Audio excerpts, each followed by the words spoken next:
Hello everyone, welcome back to my mini vlog.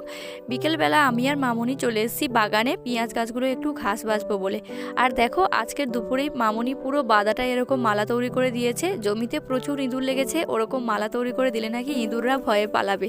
তারপর এখানটায় যে পালং শাক লাগানো হয়েছিল সেগুলো তো এখন মানে গাছগুলো নষ্ট হয়ে গিয়ে শীষ হয়ে গেছে, সেগুলোকে মামনি কেটে আর ফেলে দিচ্ছে। আর দেখো পেঁয়াজ গাছগুলো এখন সবে ছোট ছোট গুটি পেঁয়াজ ধরেছে, ততটা বড় হয়নি। এর মাঝখানে মাঝখানে একটু ঘাস হয়েছে বলে তাই জন্য আমি আর মামনি চলে এসেছি ওটাকে পরিষ্কার করতে।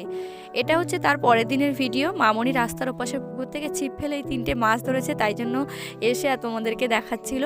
তারপর আমি রান্নাবান্না সেরে নিয়েছিলাম, সেরে নিয়ে খাওয়া দাওয়া করে ঘুম থেকে উঠেছি, দেখলাম বিকেলবেলা হচ্ছে একটা পার্সেল এলো। মিশো থেকে একটা ড্রেস অর্ডার করেছিলাম, সেটাই এসেছিলো, তাই আনবক্সিং করছিলাম আর তোমাদের সঙ্গে শেয়ার করছিলাম। খুব তাড়াতাড়ি আমরা সামনের সপ্তাহে ঘুরতে যাচ্ছি, তাই জন্য এখন থেকে শপিং করা শুরু করে দিয়েছি। ভিডিওগুলি দেখতে হলে আমার চ্যানেলটি সাবস্ক্রাইব করে দিও।